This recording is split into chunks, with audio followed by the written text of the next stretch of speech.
বিএনপির সম্মেলন প্রতিহতের ঘোষণা দিয়ে দফায় দফায় মশাল ও ঝাড়ু মিছিল। দেলোয়ার হোসাইন মাহাদির পাঠানো প্রতিবেদনে বিস্তারিত।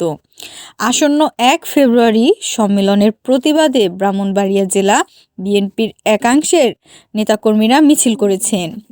গত কয়েকদিন যাবৎ এ নিয়ে দফায় দফায় শহরের মেইন পয়েন্টে প্রতিবাদী মিছিল, মশাল মিছিল ও ঝাড়ু মিছিল করতে দেখা যাচ্ছে একাংশের নেতৃবৃন্দ ও সমর্থকদের। এগুলোতে কয়েক হাজার নেতাকর্মীও অংশগ্রহণ করেন। জেলা বিএনপির সাবেক সহসভাপতি গোলাম সারোয়ার খোকন বলেন, জেলা বিএনপির নামে একটি কুচক্রী মহল কূটকৌশলের মাধ্যমে এই সম্মেলনের আয়োজন করেছে। ত্যাগী, নির্যাতিত ও দলের দুর্দিনের শত মামলা ও হামলার শিকার নেতাকর্মীদের বাদ দিয়ে প্রহসনের সম্মেলন করার পায়তারা করছে তারা।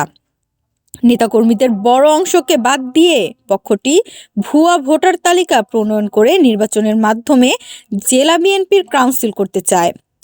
পূর্ণাঙ্গ ভোটার তালিকা তৈরি না করে আগামী ১ ফেব্রুয়ারি প্রহসনের সম্মেলন করার প্রস্তুতি নেওয়া হচ্ছে। আমরা এই সম্মেলন মানি না। প্রতিদিন সম্মেলন বাতিলের দাবিতে বিক্ষোভ মিছিল অনুষ্ঠিত হবে। যুবদল নেতা মুনির হোসেন বলেন, অশুভ শক্তি সম্মেলন করতে চায়, কোনো অবস্থাতেই এ সম্মেলন করতে দেওয়া হবে না। জীবনের শেষ রক্তবিন্দু দিয়ে সম্মেলন প্রতিহত করা হবে।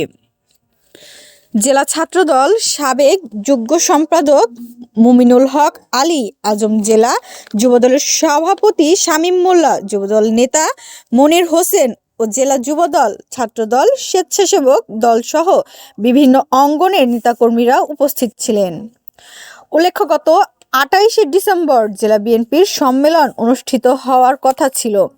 একাংশের বিক্ষুব্ধ নেতাকর্মীদের বিরোধিতার মুখে তা স্থগিত হয়ে যায়।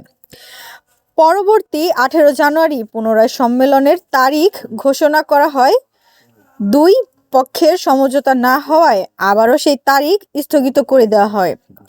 ১ ফেব্রুয়ারি নতুন করে তৃতীয়বারের মতো আবারও সম্মেলনের তারিখ ঘোষণা করা হয়েছে।